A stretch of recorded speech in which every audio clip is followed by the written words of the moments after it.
Hello friends, the foodie যাযাবরের আরও একটা নতুন ব্লগে সবাইকে স্বাগত। আশা করছি তোমরা সবাই ভালো আছো। আর আজকের ব্লগটা কিন্তু খুব খুব স্পেশাল। হ্যাঁ, গত রবিবার 16ই জুন ফাদার্স ডে ছিল, আর আমরা পৌঁছে গিয়েছিলাম লেক টাউনে আমার মেজো জেঠুর বাড়িতে। আমার বড় জেঠুরও আসার কথা ছিল, কিন্তু ওনার শরীর খারাপের জন্য উনি আসতে পারেননি।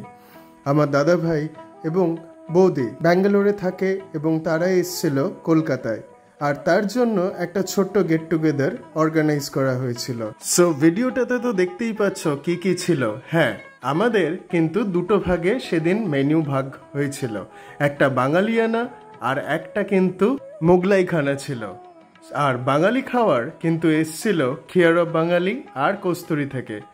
এই যে আমার মেজমা, যাকে আমি মেম্মা বলি, আর মাকে তো সবাই চেনো, ওরা কিন্তু ছিল বাঙালি খানার টিমে। আর এই যে দেখতে দেখতে কিন্তু মোগলাই খানাও এসে হাজির। হ্যাঁ, মোগলাই খানা এসেছিল আরসালান থেকে, দাদা ভাইয়ের খুব পছন্দের বিরিয়ানি। আমরাও যদিও না করিনি, আমি আর আত্রই আর মেজো জেঠু কিন্তু এই বিরিয়ানির দলেই নাম লিখিয়েছিলাম। বিরিয়ানির সাথে ছিল চিকেন রেজালা, ওটা স্পেশালি আমার জন্য ছিল যেহেতু আমি মাটন খাই না। আর মাটন যারা খেয়েছে, মানে আমার দাদা ভাই আর আত্রই, ওরা মাটন লাভার। আর মেজো জেঠু আর আমি ছিলাম চিকেন বিরিয়ানির টিমে। আর সাইড ডিশ হিসেবে মাটন বিরিয়ানির সাথে ছিল মাটন পাসিন্দা। আলাদা করে খাওয়ার সম্পর্কে কিছু বলার নেই, এটা বেসিক্যালি আমরা রিভিউ দিইনি, আমরা সেই দিন কিন্তু মজা করতে গেছিলাম গেট টুগেদারে। অনেক দিন বাদে সবাই মিলে একসাথে খুব খুব মজা হয়েছিল। আর এই যে খুলে গেল চিকেন রেজালা, অসাধারণ টেস্ট কিন্তু এই রেজালার।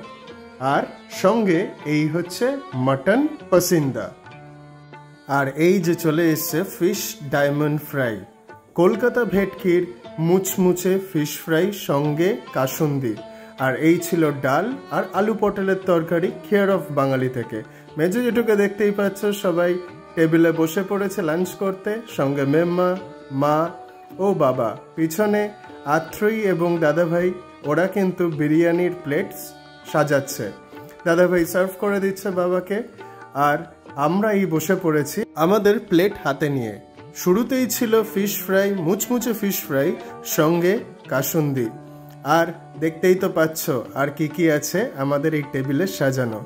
দারুণ মজা করে আমরা সবাই খেয়েছিলাম বিরিয়ানি। আর যারা বাঙালি পার্টি ছিল, মানে বাঙালিয়ানা খাবারের পার্টি ছিল, তারাও খুব দারুণভাবে এনজয় করেছে।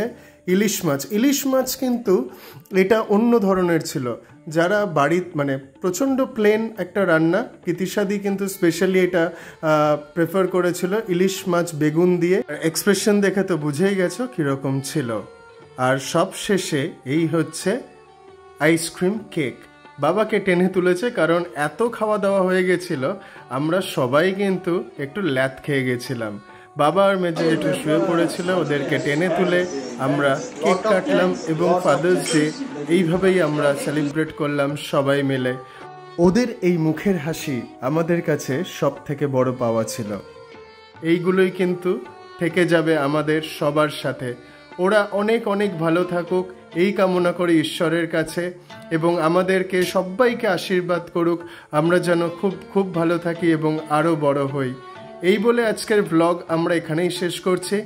সেই দিন দাদাভাই, গীতিসাদি এবং বাকি মেম্মা, জেঠু, মা, বাবা সকলের সাথে আমরা খুব মজা করেছিলাম। এইভাবেই তোমরা সাথে থাকো দ্য ফুডি যাযাবরের। টাটা।